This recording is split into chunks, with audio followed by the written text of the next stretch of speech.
Hello दोस्तों, सभी को नमस्ते प्रणाम। मैं आपकी सिस्टर बिंदु मौर्य। आप सभी दर्शकों को जय माता दी। तो आज मैं एक छोटा सा और बहुत ही प्यारा माता रानी का गीत लेके आई हूँ, देवी गीत। आप लोगों के बीच में कैसा लगेगा कमेंट के माध्यम से ज़रूर बताने का कष्ट करिएगा। और आप लोगों से यही रिक्वेस्ट है कि आप लोग हमारे चैनल का ज़्यादा से ज़्यादा सपोर्ट करिए।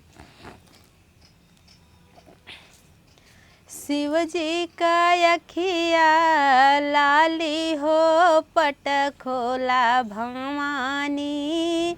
शिव जी का अखिया लाली हो, पट खोला भवानी। आय हाय हो, पट खोला भवानी। आय हाय हो, पट खोला भवानी। शिव जी का अखिया लाली हो, पट खोला भवानी। कहवा बसी है शारदा मैया, कहवा बसी है शारदा मैया। कहवा बसी राजधानी हो, पट खोला भवानी। आय हाय हो, पट खोला भवानी।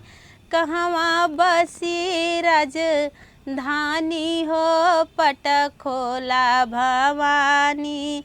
मैहर बसी है शारदा मैया, मैहर बसी है शारदा मैया। पर्वत बनी राजधानी हो, पट खोला भवानी। आय हाय हो, पट खोला भवानी। पर्वत बनी राजधानी हो, पट खोला भवानी। आय हाय हो, पट खोला भवानी। शिव जी का अखिया लाली हो, पट खोला भवानी। शिव जी का अखिया लाली हो, पट खोला भवानी। कहवा बसी है अष्टभुजी मैया, कहवा बसी है अष्टभुजी मैया। कहवा बनी राजधानी हो, पट खोला भवानी। आय हाय हो, पट खोला भवानी। विंध्याचल बसी है अष्टभुजी मैया, विंध्याचल बसी है अष्टभुजी मैया। गंगा जमुना राजधानी हो, पट खोला भवानी।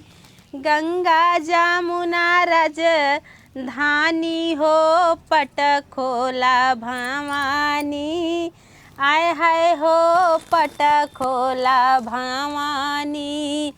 शिव जी का अखिया लाली हो, पट खोला भवानी।